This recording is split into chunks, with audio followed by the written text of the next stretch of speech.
You will now begin Module 2, which is Section 3 of the Para Handbook. This section covers specialized instruction and meaningful assessment. So to start this section, I just wanted to share a little bit about what the role of the para is. So the role of the para is to provide instruction for the student based on what the special education teacher or the lead teacher, your supervising teacher, has expected for you based on students' needs and IEP goals. So educational programming might be supporting academics, assessing progress, implementing modifications and accommodations, and taking data.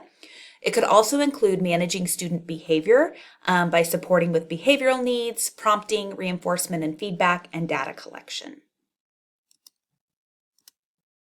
So first off, you must know your students. So knowing your students includes knowing their goals. We've worked really hard with our teachers to help them. It's sometimes starting mid-year is difficult for a para, but making sure that all of their paras know the goals for the students that they will be serving. If your teacher does not offer you those goals, make sure that you ask for them. Oftentimes, though, we'll offer them to you in either a student snapshot or maybe a modified, shorter version of the student's IEP. So on the screen here, you have an example of a goal. This happens to be goal number 2 for the student, and he is working on his accuracy and his comprehension. And you can see that baseline is that he is reading at a level Q. By the end of the IEP year, they want him to be reading at a level T. So a para who is working with this student might work on how accurate he reads a passage, but also his comprehension of a passage. So that might be something throughout the weeks that you work with him. You might have him read a passage, and then you offer him feedback about maybe words he missed or those types of things within the accuracy, but also after reading it, maybe do some comprehension questions and give him feedback regarding the comprehension. So that's just an example of an academic goal that you might work on with a student. As you can see at the bottom, it says provider responsibility is his classroom teacher. This happens to be my son's reading IEP goal, is the classroom teacher. But above that, you can see evaluation procedures, running records, and teacher college assessment. Those might be some things that you support the teacher in. She probably or he will probably do the quarterly by themselves as the supervising teacher, but maybe they're going to ask that you take some accuracy and comprehension data throughout the week or once a week to see that progress. So those might be things you might be helping with. When the why is clear, the how is easy. So this is just an example of a student snapshot. It's super important that we know the students we're working with and we know how they communicate. We know what their needs are. We know what their concerns are, or their interests and their goals are. So this is just an example of what that might look like for some of your students. This example also includes a visual picture of what his schedule will look like in the day. That just helps so that his staff and all the staff that work with him can use all of those things consistently. We also want to make sure that you know the modifications for your students. So there's a modification section on the IEP. Modifications are the changes to what a student is learning. So maybe it's making the amount of work less, or maybe it's teaching them at a lower grade level than the grade level they are in. For example, on this particular one, you can see the student has a diagnosis of dyslexia and his spelling skills are poor.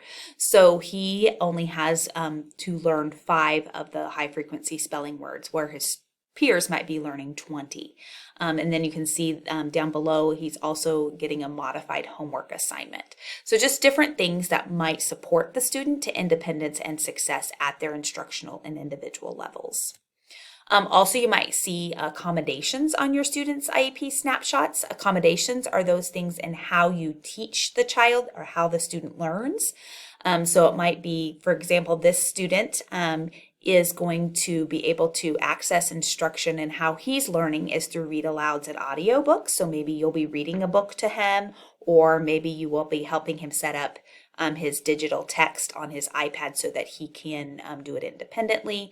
You might also be a scribe for him or support him in the technology to be able to use his iPad to scribe for him. So just some things to think about when you're working with students. This page just has 9 types of curriculum adaptations. This is just to show you that there are many ways for students to be successful and independent and make progress on their IEP goals.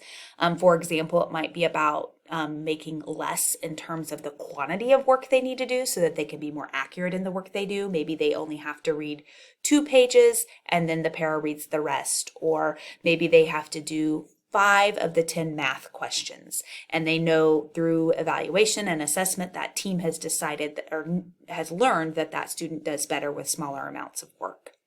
Or maybe it's just very hard for that student, so they just need smaller amounts.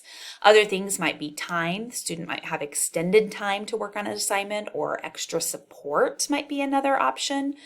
So there's just different ways to look at and to support the students. Your teachers have have copies of this particular slide, so if you ever have questions or need support, that might be a way to go. So now we're going to get into some instructional supports. This is called gradual release, which is when I do it and then we do it and then the student does it by themselves. It's all about how you approach a new skill with a student. And if you do it first for them to see it through your model, and then you do it together and then they do it independently, they can be more successful, more independent, and maybe lack or decrease the likelihood of behavior because of their anxiety of not being able to do it or not thinking they can do it. So here's an example of that. I'm just going to share with you an academic example. So this is a quarter, and that's me doing the I do, and then we do it together. So what is this? Say it with me. Quarter. Good. So we just did it together. That's the we do. And now they're going to do the you do. What is this? And they're going to say quarter. If they say quarter, I'm going to give praise and feedback of correction or of correct answer. But if they don't respond with quarter, then I'm going to say, oh, nope, let's try that again. It's a quarter. You say it, quarter. And basically, I've just jumped back up at the we do, and then we're going to go back down to them doing it themselves. So that is just an example of how to build their independence. If you want to take a moment, if you're with a group, you can pause the video, and I want you to practice using this model, this gradual release, to teach each other the names of your 5 fingers. If you're by yourself, you can also pause and practice. The research shows that when we practice the activities or the things that we're learning, we're more likely to use them and keep them in our memory versus if we don't. So this goes for our students as well. The more we can make it hands-on and playful and fun, the more likely they will be to keep the skills and continue to learn. So we can use gradual release for a lot of different things. It can be done for long tasks, for short tasks, and keep in mind how your student learns. So for example, when you were doing the 5 fingers, it might be for one student that you actually learn all 5 at the same time. But for another student, it might be, we're just going to work on learning thumb. So just some things to think about and how you support each individual student. You can use it for a variety of things: number identification, long division, tying shoes, letter sound mapping, all sorts of things. So just keep that in your back pocket to use as a tool with your students. So some students might be very tough and hard to access their knowledge. So I did want to share, this is what we do. It's called the Ready to Learn Lab. And we do this with students who have significant behavior or maybe don't have attention to task, and their whole team is struggling with how to support them. We have a behavior interventionist that can come in and teach the team some skills. So we just wanted to show that you're not in it alone. And if your team ever needs support, you can access that support through your supervising teacher and then the school psych that works with your supervising teacher.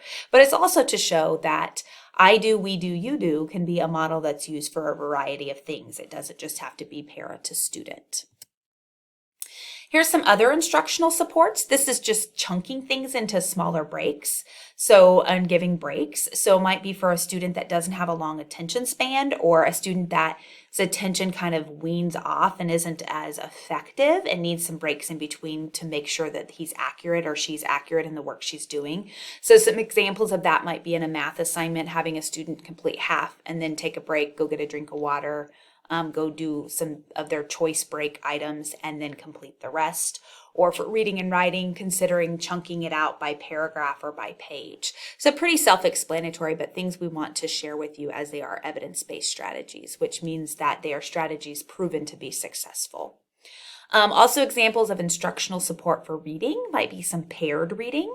I do that a lot with my own boys who have weaknesses in the area of reading, where I might read a little bit and then they read a little bit and then we read together.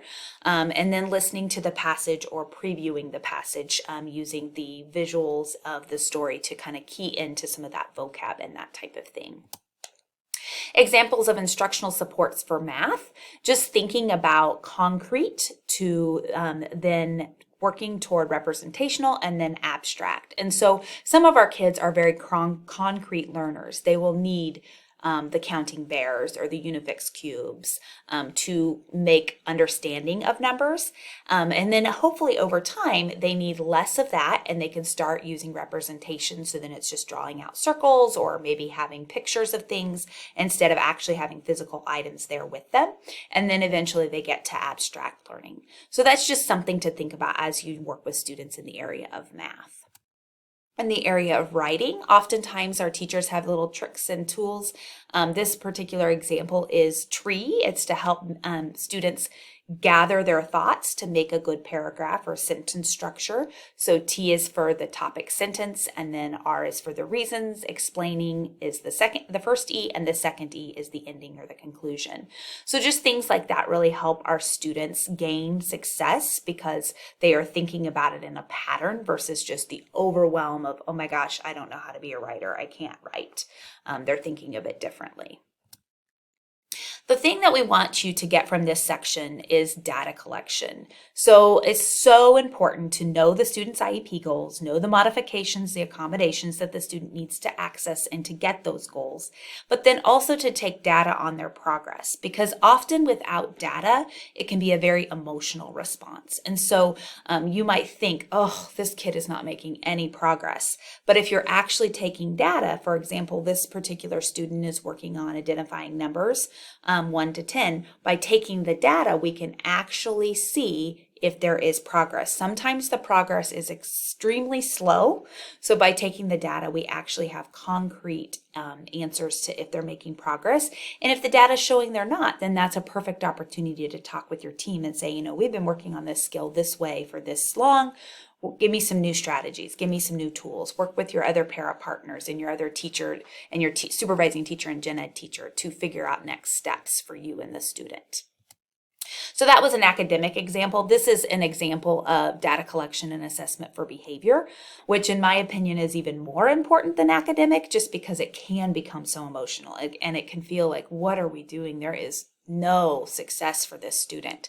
And so this is just an example of chunking this was a pretty significantly delayed student in behavior. And so it's chunking it by 10-minute activities and determining if the child was able to complete the activity, follow instructions, be non-disruptive when they're doing them, and complete without aggression.